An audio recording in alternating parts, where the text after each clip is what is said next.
Have you seen the pictures of the plastic gyre out in the ocean and felt helpless at what you could do? We're here to help. I'm Sarah Broadbent, and I lead Avaya's environmental programs. And for those of you who do not know Avaya, we help businesses communicate across the miles through call center technology, video conferencing, and solving problems in real time with artificial intelligence. At Avaya, we have a proud history of environmental action, including consistently exceeding our ambitious goals for carbon emission reductions, often using our own technology, and publicly reporting our progress.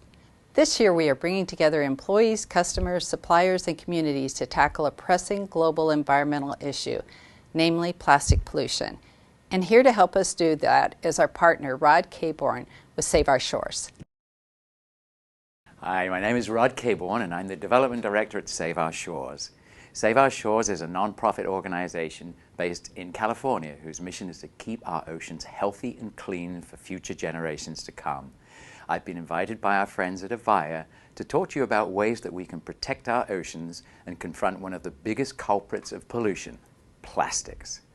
Plastics have invaded every part of our lives. They're in our kitchens, grocery stores, restaurants, offices, and even in our clothes. While there are some plastics that are essential, such as parts in medical devices that can save lives, half of all plastic that we produce is single-use plastic, or plastic that's designed to be thrown away after being used only once. The sad reality is that many of those single-use plastics, such as plastic grocery bags, drinking bottles, lids, and straws, are not recycled. Instead, an estimated 8 million metric tons of plastic winds up in our oceans each year. And if current trends continue, plastic pollution will outweigh fish pound for pound by 2050. The good news is that there are easy things that you and I can do in our everyday life to help with this problem. Today, I'm going to outline 2 actions that each of us could take to reduce pollution, one in your own home and one in your neighborhood. When was the last time that you really looked at your trash and recyclables? If you're like me, you might be proud that you recycle more than what you throw away. But are we really doing enough to reduce pollution and help the environment? Maybe not. And let's explore why. The plastic container that you're recycling took a lot of energy to create. Approximately 8% of the world's oil production goes towards making plastic, and it's projected to increase to 20% by 2050. Plastic pollution contributes to our reliance on fossil fuels and results in carbon emissions that accelerate climate change. Although it does take less energy to recycle plastics, purchasing single-use plastics in the first place continues to fuel the unsustainable production of plastics. Additionally, recycling isn't as prevalent as we think. Out of all the plastic waste that has ever been produced, only 9% has been recycled and 12% has been incinerated. That leaves the overwhelming majority, roughly 79% of plastics, ending up in our landfills or being littered into our environment. And once it's there to stay. Virtually every piece of plastic ever made still exists in some shape or form, except for the small amount that's been incinerated. So, after considering this information, let me ask you this. Instead of recycling, wouldn't it have been better not to need the plastic container in the first place? Well, experts at the United Nations certainly agree. In order to effectively manage our waste, the UN states that prevention of waste should always be the first priority, followed by minimization, reuse, and finally recycling. So many products have been created to make our lives easier, such as ready-to-make meals, single-serving containers. But some of these products have almost as much plastic as they do food or drink. So I challenge you to take a look at what you discard and pledge today to eliminate at least one item. In my household, we're working on eliminating unnecessary fruit and vegetable packaging.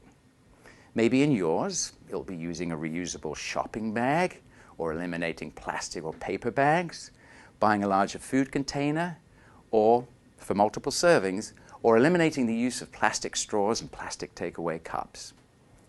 Don't know where to start? I think I may have something to help you make your choice. Now for the second action you can take. When you get home, take a moment to look around your own neighborhood and notice whether there's any trash on the streets. Do you know that 80% of the trash that ends up in the ocean comes from land? Wait a minute, you say, I don't live anywhere near an ocean. But you probably live near a stream or a river.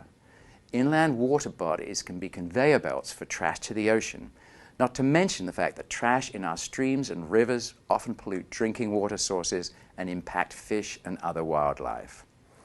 So what you can do is this simple, healthy exercise. Bend over, pick up trash, and deposit it in a trash recycle bin as appropriate.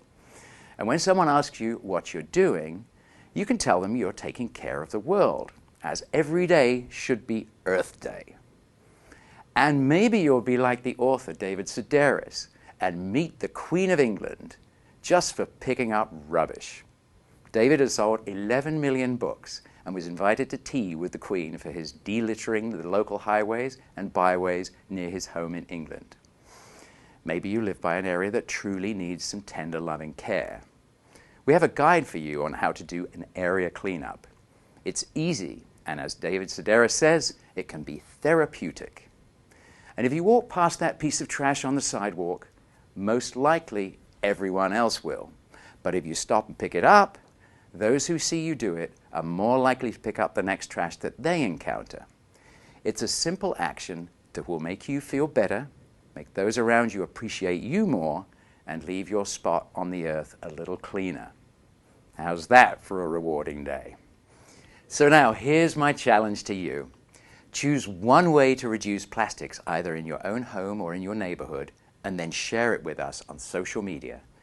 Tweet us at #Avaya Save Our Shores, and we'll post the best ideas on our Twitter page. Together, we can all make a difference, and we look forward to seeing all of the different ways that you're going plastic-free to save our oceans. Thank you so much.